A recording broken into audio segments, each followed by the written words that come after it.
guys, perkenalkan nama saya Hafifah Muflihana dari kelas AK5G dengan NIM 1905082060. Dosen pengampu Ibu Eva Malina Simatupang. Saya dari jurusan Akuntansi Politeknik Negeri Medan dengan mata kuliah Auditing.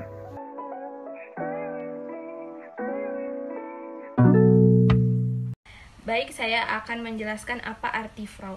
Fraud adalah suatu penyimpangan atau perbuatan yang melanggar hukum yang disebut dengan illegal acts yang dilakukan dengan cara sengaja, seperti melakukan penipuan atau gambaran kekeliruan yang dilakukan dengan cara sengaja untuk keuntungan pribadi atau kelompok secara tidak fair.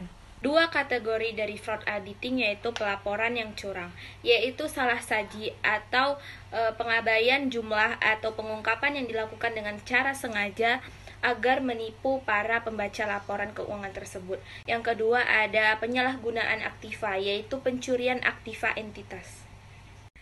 Jenis-jenis kecurangan atau fraud. Yang pertama, occupation fraud, yaitu dilakukan oleh pegawai untuk mendapatkan suatu jabatan atau kedudukan.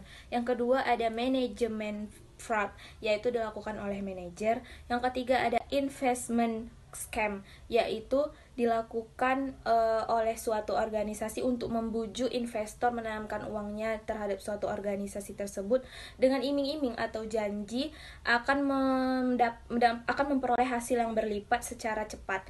Yang keempat ada vendor fraud, yaitu dilakukan oleh vendor untuk menaikkan harga suatu produk tapi kualitasnya diturunkan.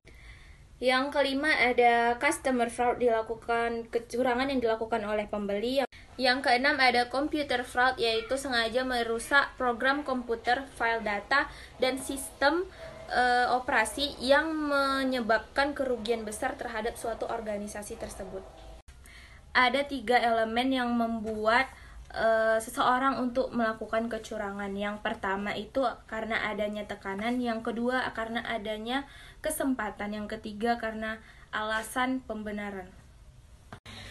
Peran dan tanggung jawab internal auditor dalam menghadapi masalah kecurangan. Yang pertama ada pencegahan kecurangan, yang kedua pendeteksian dini kecurangan, yang ketiga investigasi kecurangan, yang keempat penegakan hukum.